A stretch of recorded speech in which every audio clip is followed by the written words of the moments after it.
कसूरी साहब मेरे साथ मौजूद हैं, जरा उनसे उनके सामने में ये जो एक कंपैरिजन हो रहा है कि इमरान खान की सदर पुतिन से मुलाकात का और शहबाज शरीफ से मुलाकात का, इस पर एक सवाल कर लूँ। कसूरी साहब बहुत शुक्रिया।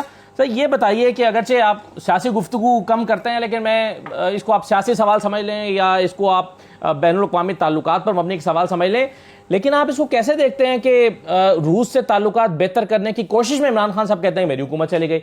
अब शहबाज शरीफ साहब की जो मुलाकात है, इसको क्या उसी पर्सपेक्टिव में देखा जाएगा कि क्या वैसे ही अपने ताल्लुकात बेहतर करना चाह रहे हैं शहबाज शरीफ रूस के साथ, या ये मुख्तलिफ मीटिंग है? देखिए, मैं आपको सीधी बात करूं, मेरा एक रवैया रहा है, मैं फॉरेन पॉलिसी में सियासत को नहीं घसीटता। ये पाकिस्तान की एक बदनसीबी है, इसलिए मैं आमतौर पे पॉलिटिकल टॉक शोज में नहीं जाता। पोजीशन यह है कि पाकिस्तान रूस की जो रिलेशनशिप थी माजी में बहुत खराब रही है, और वो 40 साल तकरीबन 20 साल तो बहुत खराब थी। और उसके बाद हमने फैसला किया था एट स्टेट लेवल और फॉरेन ऑफिस का, उसमें ऑब्वियसली एहसन साहब फॉरेन मिनिस्टर, एक इंस्टीट्यूशनल मेमोरी होती है कि रशिया से ताल्लुकात बेहतर करने पाकिस्तान के मफाद में है। इस सिलसिले में पहली दफा हमने बुलाया था जब मैं फॉरेन मिनिस्टर था, प्राइम मिनिस्टर रशिया फ्राडकोव को। वो आए थे 30 साल के बाद, क्योंकि बहुत खराब ताल्लुकात थे जब सोवियत यूनियन ने इन्वेड किया था अफगानिस्तान को। और उसके बाद उन्होंने बुलाया, प्रेसिडेंट पुतिन ने प्रेसिडेंट शरफ को, वो गए मॉस्को। मेरी उनसे मुलाकात हुई थी न्यूयॉर्क में यूनाइटेड नेशन सिक्योरिटी काउंसिल में, की साइड लाइन्स पे मीटिंग थी, प्रेसिडेंट मुशर्रफ के साथ उनकी होनी थी। वो लेट हो गए थे, मेरी मुलाकात हुई थी उसके साथ। उसके बाद रशियन फॉरेन मिनिस्टर से रिपीटेडली मेरी बातचीत रही, उसमें एक दो ख्वाहिशात उनकी भी थी, हमारी भी थी। दोनों रिग्रेट कर रहे थे कि हमारे माजी में ताल्लुकात खराब हो गए। रूस ने भुट्टो साहब के दौर में, आपको याद होगा, स्टील मिल की बातचीत शुरू हुई थी, स्टील मिल लगाई थी। उनकी ख्वाहिश थी कि स्टील मिल जो है उसको अपग्रेड करें। उस जमाने में जब मैं फॉरेन मिनिस्टर था 1 से 3 मिलियन, हम उसके करीब थे, और उसकी प्राइवेटाइजेशन में को पार्टी थी और रशिया भी उसमें कोई इन्वॉल्व था। किस्मत जजमेंट आ गई इफ्तिखार मोहम्मद चौधरी साहब की, तो सारा सिया पाचा हो गया। और सारी एफर्ट का जो हम कर रहे थे पे उसको लाने का। उसके बाद इमरान खान साहब आए, कोई डाउट ही नहीं, बहुत लोग आए, लेकिन इमरान खान साहब, क्योंकि आपने स्पेशल जिक्र किया है, उन्होंने बड़ी स्पेशल एफर्ट की कि वो जो रूस के साथ गर्मजोशी की एफर्ट है उसको कामयाब रखा जाए। अब शहबाज शरीफ साहब गए हैं, तो मैं समझता हूँ इसको आप कौमी नुक्ता नजर से देखिए, पार्टीबाजी से न देखें। एक अच्छी डेवलपमेंट है, क्योंकि अगर किसी के दिल में वसवसा था कि खुदा ना खास्ता रूस और पाकिस्तान के ताल्लुकात जो है खराब हो जाएंगे, उससे ये अंदाजा हुआ है कि नहीं, ऐसा नहीं होगा, और इसको सब पार्टियों को वेलकम करना चाहिए।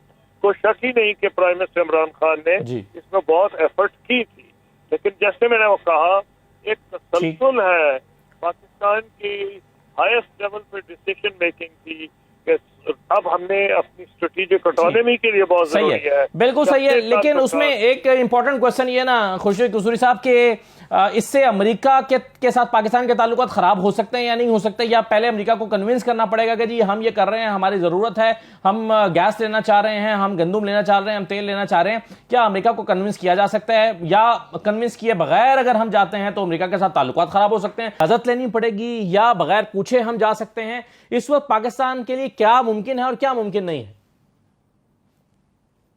देखिए, मैंने आपको खुद कहा कि अमेरिका के हमारे, जब मैं फॉरेन मिनिस्टर था, क्लोज रिलेशनशिप थे। हमने दबा के उनकी मुखालफत की इराक के ऊपर जब वो हमला करना चाह रहे थे, ये ईरान पे। लेकिन ये डिपेंड करता है आपकी इस वक्त क्या पोजीशन है। मैं आपको सिर्फ ये कह सकता हूँ कि हमारे उस वक्त इकोनॉमिक हालात इतने खराब नहीं थे। अब ये फैसला हुकूमत वक्त को करना है कि अमेरिका क्या मुमकिन आपके ऊपर प्रेशर डालेगा। मेरा नहीं ख्याल है कि वो आपकी एकदम बंद कर देगा जो एक्सपोर्ट पाकिस्तान से वहां जा रही हैं, लेकिन ये हिसाब आपको कॉमर्स मिनिस्ट्री ज्यादा बेहतर दे सकती है बजाय मेरी आदत है, मैं अपने एरिया पे बात करता हूँ, और मेरा ये ख्याल है कि सही है, बिल्कुल ठीक है, बहुत शुक्रिया। जो आजकल FATF से आप निकलने वाले हैं, IMF के आप पीछे दौड़ रहे हैं, बावजूद आपका रुपी कंट्रोल में नहीं आ रहा, अमेरिका पे और यूरोपियन यूनियन पे आपकी ठीक है, राइट कसूरी साहब, बहुत शुक्रिया। शाहफरमान साहब देखें, खबरें ये हैं कि तहरीके इंसाफ जो है वो ये मंसूबा बना रही है कि अपने पहले नंबर पूरे करें, फिर पार्लियामेंट में वापस आए और वापस जाकर तरीके तो एतमाद लेकर आए। लेकिन आप इसके बगैर मेरा सवाल ले लीजिएगा। सवाल यह है कि आप जाकर कंट्रीब्यूट क्यों नहीं करते? आपके पास सक्सेस का फॉर्मूला है, आपके बकौल 4 साल आपने बड़ी जबरदस्त इकोनॉमी कर दी थी, जाएं बताएं उनको मुल्क के मुफाद में। देखिए, इस वजह से दुनिया का और इदारों का और पूरी उसके पर इन एतमाद नहीं है। स्टेबिलिटी आएगी जी जब यही लोग ट्रांसपेरेंट इलेक्शन करके जब ये जीत जाएंगे, यही लोग अगर इलेक्शन जीत गए ठीक तो इनके यहाँ स्टेबिलिटी आएगी। जब आगे पता चलेगा कि जनाब ये 5 साल के लिए ये हुकूमत है, ये पॉलिसीज है, मामला ठीक हो जाएंगे। मिफ्ता इस्माइल ठीक कह रहा है कि जनाब ये पॉलिटिकल स्टेबिलिटी नहीं होगी तो इकोनॉमिक पॉलिसी इंप्लीमेंट नहीं हो सकती। यही हम चाहते हैं कि ये नेशनल इंटरेस्ट में है। आप कहते हैं इलेक्शन हो गए तो स्टेबिलिटी कोई भी जीत जाए, सही है, लेकिन फ्री एंड फेयर इलेक्शन से स्टेबिलिटी आएगी जो कि नेशनल इंटरेस्ट में। मैं ये आपने जो सवाल किया ना, बड़ा आज आपने सवाल किया नहर बुखारी साहब से कि आप इन हालात के अंदर ला सकते हैं।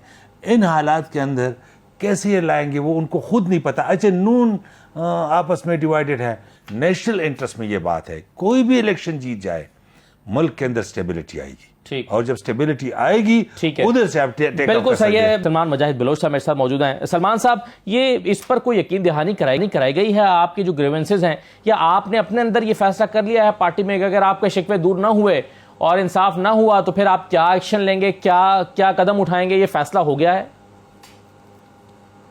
जी बहुत शुक्रिया असदुल्ला खान साहब, आपको और आपके व्यूअर्स को अस्सलाम वालेकुम।